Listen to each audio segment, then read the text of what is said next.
厌苦求乐，这是人类的本性，也是人类发展的本能。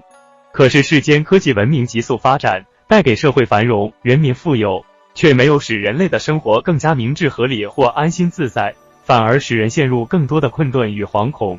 这是为什么呢？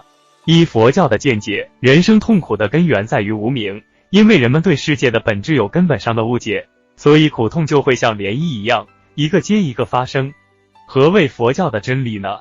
广义的说，如来一代教说，三藏12部经典，气理气机的道理都是真理。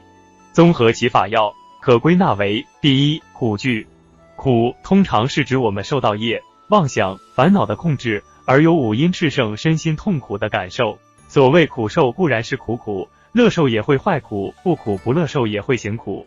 总之，四大五蕴所积聚的人生就是苦惧，苦惧是人生的实相，所以必须寻找灭苦的方法，才能超越娑婆苦海，从忧悲苦恼中得到解脱，也就是照见五蕴皆空，才能离开苦惧。第二，无常是指世间的万象，无一不是在刹那生灭变化中，没有一样是常住不变的。例如，一年有春夏秋冬的更替，人有生老病死的转化，气世间山河大地有成住坏空的现象，心念有生住意灭的牵流，这些都说明了世间一切都是刹那无常。虽然如此，无常也不一定都是不好的，幸福的人生是无常，穷困的人生也是无常，唯有超越世间无常，才能获得永恒自在。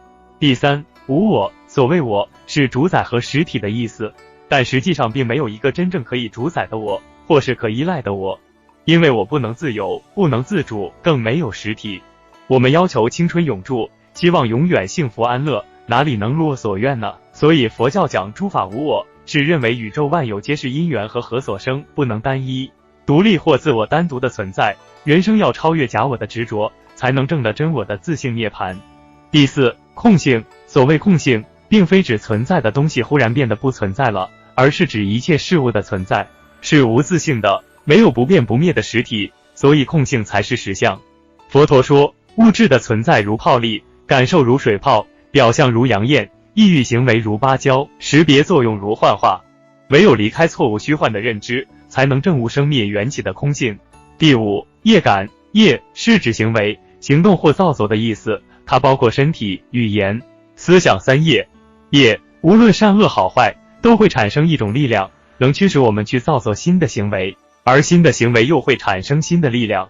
如此行为生力量，力量又推动行为，辗转相生，就形成了业力轮回。所谓自作自受，就是有情生死流转的动力，由此形成了祸、业、苦不断循环，相互的纠缠。第六，因果。因果是指宇宙生灭变化的法则。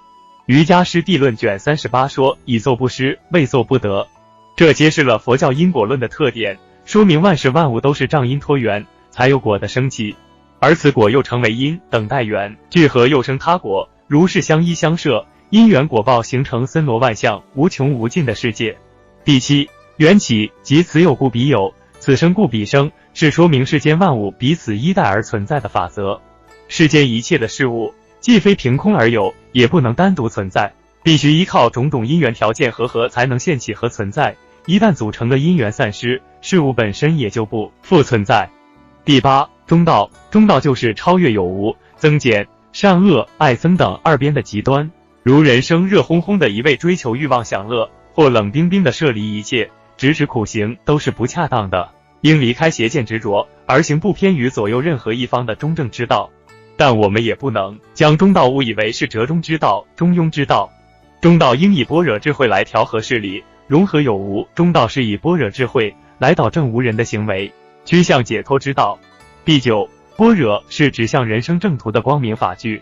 有了般若，才能照见缘起性空，洞悉是事物的无常、无我，而能知苦灭苦。佛教所讲的一切法，凡无般若，皆为是法。一切法有了般若，才是佛法。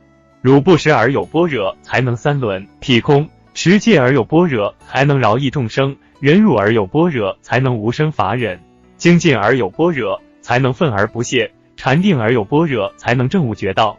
般若就是一种能透彻宇宙真相的智慧。第十，涅槃。涅槃是灭除一切痛苦的究极理想境地，是净化贪爱，舍诸执着，拔除烦恼，熄灭欲念的世界，进而到一大总香的长寂光世界。当我们透过佛法的修持，拥有般若的慧见，舍弃贪嗔痴烦恼的束缚时，当下就能获得清净自在的涅槃境界。往昔所造诸恶业，皆由无始贪嗔痴从身语意之所生，一切我今皆忏悔。南无大愿地藏王菩萨。